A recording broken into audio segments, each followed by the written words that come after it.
Hey guys, so a question I get quite a bit is what's the best bow going?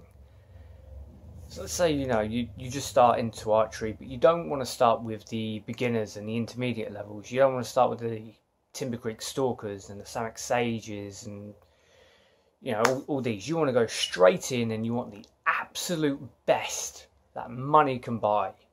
So what's the best bow? It's a fair question, but it's really not an easy question to answer. Now, technically, on paper, stat for stat, the best bow going is the Onida bows. And the best Onida bow out right now is the Onida Phoenix, which is just, improvements on an existing model. Now, why is the Onida so good? It comes down to a really unique and, quite frankly, a beautiful design. So I've said in the past about release aids and that you should only really, in my opinion, you should only really be using release aid if you've got a physical injury or you shoot a compound bow. Now the reason why you should use it while shooting a compound bow is because when you draw back and you're all ready and everything's great, the string you're drawing back is still on cam reels. It's a very, very thin track. So any kind of torquing with the string or with the bow, when you let that go, there's such a high chance of the string coming off of the cam reels. And then you've got, my last compound bow was 55 pounds, so we'll use that as an example. You've got 55 pounds behind a string that's going crazy, which is definitely going to hurt you. And then you've got an arrow on that string, and there's no way you can predict where that arrow is going to go. It's dangerous, and someone will get hurt. So you use a release aid for that. But with the Onida bow, it's a hybrid. It's a compound recurve hybrid, and the cams on an Onida aren't at the limb tips. They're halfway down. So it's a beautiful design, which means you can shoot it as you would shoot a recurve. It really is just the best in each category. It's got the size compacting. It's certainly got the power, it's got the home maintenance, with compound bows, unless you've got a compound rig set up in your home, which I don't, and a lot of other archers don't, you're going to have to take the compound bow to a shop for them to do the maintenance. When I had my compound bow, when I was even just waxing the string, that was a two-person job. So I'd hold the bow at full draw length and have someone wax the string and then very gingerly draw it back down.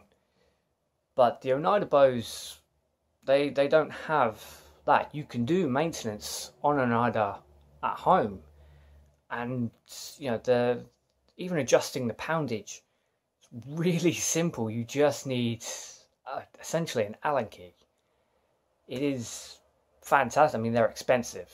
They're very expensive. But they are a fantastic design. So, would this Onida be the best for you?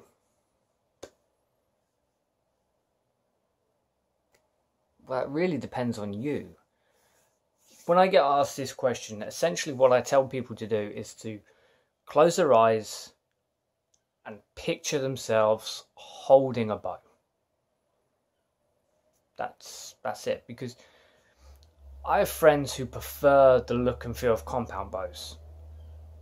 So when they close their eyes and think of a bow, they think of some type of compound bow. I prefer bare bow and trad bows, so that's what I think of. Some people think of long bows.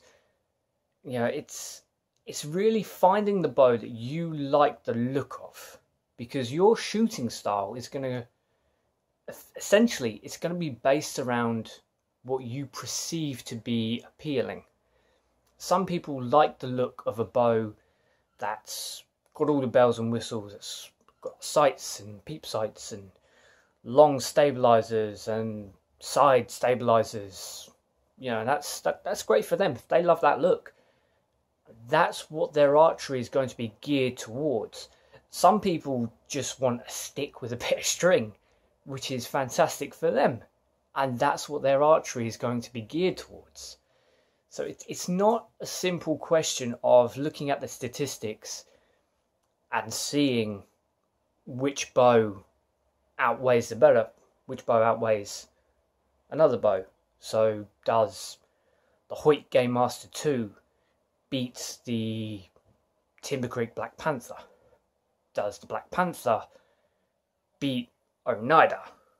It's not that simple. It's what you personally love the look of, how that affects your shooting style, and then in that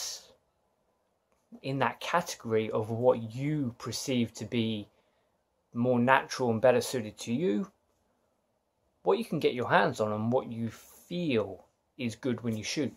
So it's always worth going into an archery shop and just trying out some of the bows.